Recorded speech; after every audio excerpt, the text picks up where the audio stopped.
সকাল সকাল উঠে ভিডিওটা বানিয়েছিলাম। তখন আমার মুডটা কিন্তু বেশ ভালোই ছিল। ভাবলাম ভোরবেলায় উঠেছি, বাইরে বৃষ্টিও হচ্ছে, ওয়েদারটাও এত সুন্দর, দেখে নিজেরও খুব ভালো লাগছিল। তো ভাবলাম যে আজকে সময়টাও অনেকটা পেয়েছি, ভিডিওটাও সুন্দর করে বানাবো। তো দেখো, সকালবেলাটা স্টার্ট করলাম ভালো, কিন্তু বেলা যখন হলো 9টা তখনই আমার মাথায় পাহাড় ভেঙে পড়ল। কি, আমার লতা মণ্ডল আইডিটা পুরো ইউটিউব থেকে রিমুভ করে দেওয়া হয়েছে।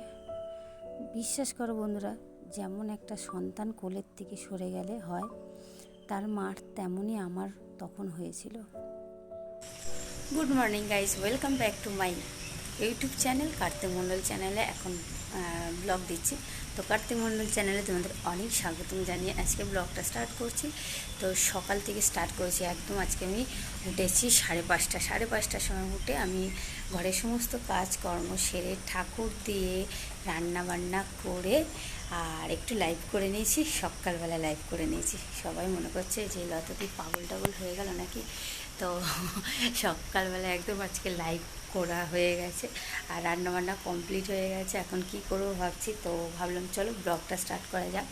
তো এখন তোমাদের দাদাভাই ঘুমাচ্ছে, তাকে ডেকে তুলবো, ঠিক আছে? তো চলো দেখবে, চলো কেমন করে আমার সঙ্গে খ্যাক খ্যাক করলো। তার আগে তখন তো আর জানতাম না বেলা 9টা বাজলেই আমার মাথায় পাহাড় ভেঙে পড়বে। তাই জন্য আমি এত ফ্রি মাইন্ডে এই ব্লগটা স্টার্ট করেছিলাম।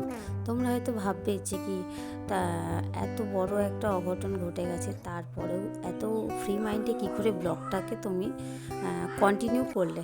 না গো, তখন আমি জানতাম না আমার মাথার উপরে এত বড় একটা পাহাড় ভেঙে পড়তে যাচ্ছে। তবুও আমি জানতাম না বন্ধুরা। আমাকে একটা বন্ধু কমেন্ট করলো, কই গো উঠবে তো?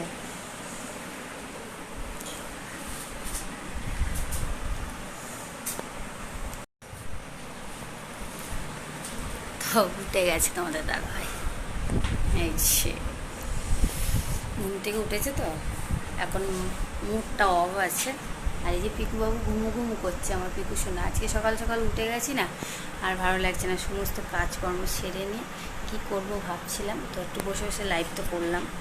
লাইভটা করা হয়ে গেল আর তোমাদের দাদাভাইকে তুললাম এখন।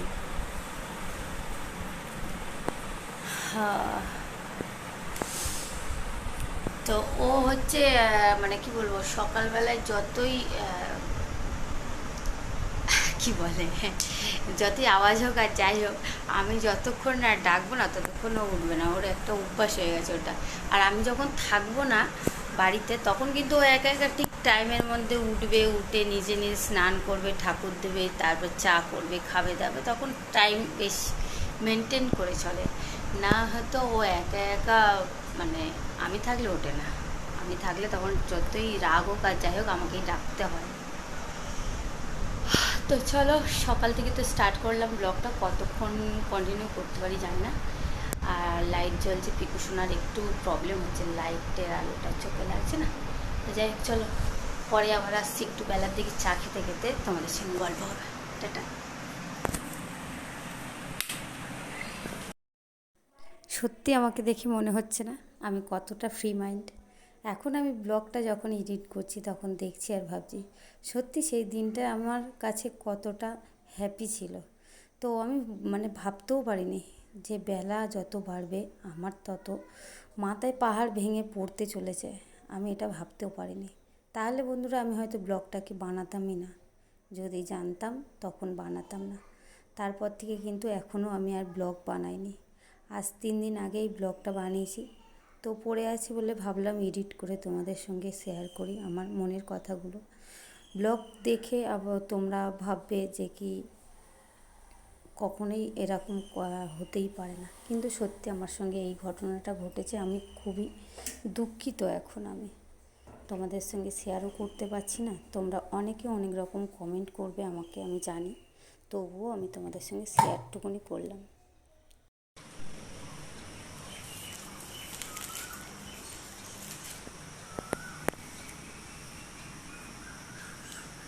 পিছনের ব্যাক ক্যামেরাটা একদম ভালো না আমার।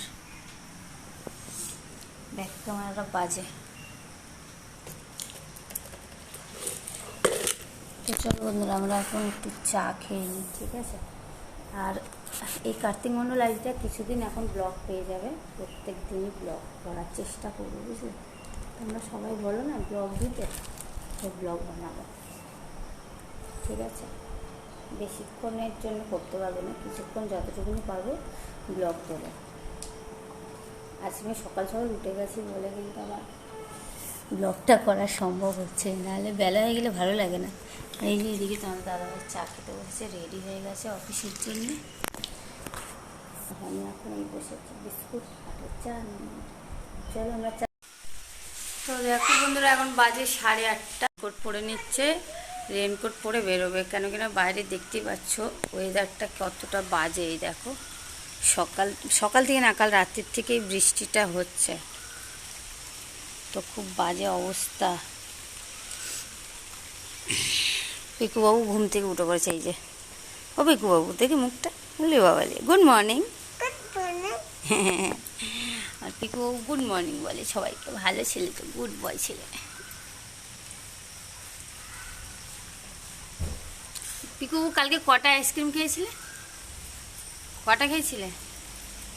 ওরে বাবা, 10টা আইসক্রিম খেয়েছে নাকি পিকু সোনা, দেখেছ? তো চলো, তোমাদের দাদাভাই রেডি হয়ে বেরোবে এখন। কি ব্যাগ যাচ্ছে না? ব্যাগের জন্য আলাদা রেনকোট হতো, ব্যাগের জন্য রেনকোটটা আলাদা হয়। তো বন্ধুরা দেখো, পিকু সোনাকে নিয়ে অনেক দিন পরে দোলা চড়ছি। আর এখন হচ্ছে কি বলবো, ঠান্ডা ঠান্ডা ওয়েদার তো, আর হচ্ছে আমার ফোনে ব্যালেন্সটাও শেষ হয়ে গেছে, আর ভালো লাগছে না। ওই জন্য হচ্ছে কি, বসে বসে পিকু সোনাকে নিয়ে দোলা চড়ছি। পিকু সোনা আর আমি দোলা চড়ছি। তোমরা কে কে দোলা চড়